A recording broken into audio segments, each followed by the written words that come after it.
আপনি যদি কখনো কোনো কমলা বাগানে যান তাহলে দেখবেন অনেক শ্রমিক খুব বড় বড় মই কাঁধে করে নিয়ে গাছের দিকে হাঁটছে। অনেকেই দেখে ভাবতে পারেন এত বড় মই দিয়ে কি হবে, নিচের দিক থেকে হাত দিয়েই তো কমলাগুলো তোলা যায়। কিন্তু যেটা বাইরে থেকে বোঝা যায় না সেটা হলো কমলার গাছগুলো আসলে অনেক উঁচু হয় এবং যেসব ফল সবচেয়ে বড়, সবচেয়ে পাকা ও রসালো হয় সেগুলো হয় ঠিক গাছের মাথার দিকে। আর সেই ফলগুলো তুলতে এই বিশাল মইগুলো দরকার হয়।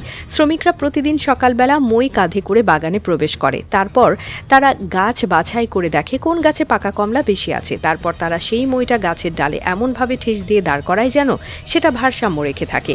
এরপর এক হাতে মই ধরে অন্য হাতে সাবধানে উপরে উঠে যায়। এই কাজটা শুধু শারীরিক পরিশ্রমের না, অনেক সময় ঝুঁকিপূর্ণও হয়ে যায়। কারণ একটা গাছের ডাল হয়তো শক্ত না, অথবা মইটা সঠিকভাবে দাঁড়িয়ে না থাকলে খুব সহজে হেলে পড়ে যেতে পারে। তারা উপরে উঠে যে কমলাগুলো বেছে বেছে তোলে সেগুলো একদম হাতে ধরে ধরে দেখে নেয় কোনটা পাকা, কোনটা এখনো অর্ধেক কাঁচা। কারণ সব কমলা একসাথে তোলা হয় না, যেটা পরিপক্ক এবং গায়ে হালকা কমলা রং এসেছে সেটাই তারা তুলে নেয়। তোলার পর সেই ফলগুলো তারা সঙ্গে থাকা বড় কাপড়ের ব্যাগে রাখে। ব্যাগটা অনেক সময় কোমরে বাঁধা থাকে যাতে দুই হাত দিয়ে কাজ করা যায়।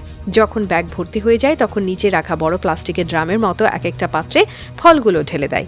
সেই ড্রাম যখন ভর্তি হয়ে যায় তখন ট্রাক বা ফর্কলিফট দিয়ে সেগুলো সংগ্রহ করে নিয়ে যাওয়া হয় প্রক্রিয়াজাতকরণের জন্য, অথবা বাজারে পাঠানো হয় বিক্রির উদ্দেশ্যে। এই পুরো প্রক্রিয়াটাই দেখে যত সহজ মনে হয়, বাস্তবে কিন্তু সেটা অনেক কঠিন ও সময় সাপেক্ষ। কারণ প্রতিদিন 8 থেকে 10 ঘন্টা রোদে গরমে মাটির ওপর দাঁড়িয়ে কাজ করতে হয়, আর প্রতিটি গাছের প্রতিটি ফল হাতে ধরে বাছাই করে তুলতে হয়। এমন না যে মেশিন দিয়ে ঝাঁকি দিয়ে সব ফল নামিয়ে নেওয়া যায়। এই হাতে তোলা পদ্ধতিটাই ফলের গুণমান রক্ষা করে।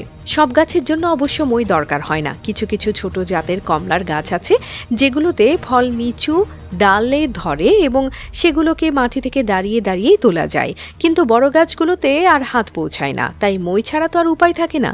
এই কমলা তুলতে গিয়ে অনেক সময় শ্রমিকদের হাত ছড়ে যায়, আঙুলে ব্যথা হয়, কাঁধে ব্যথা জমে, তবুও তারা করে যায় এই কাজ।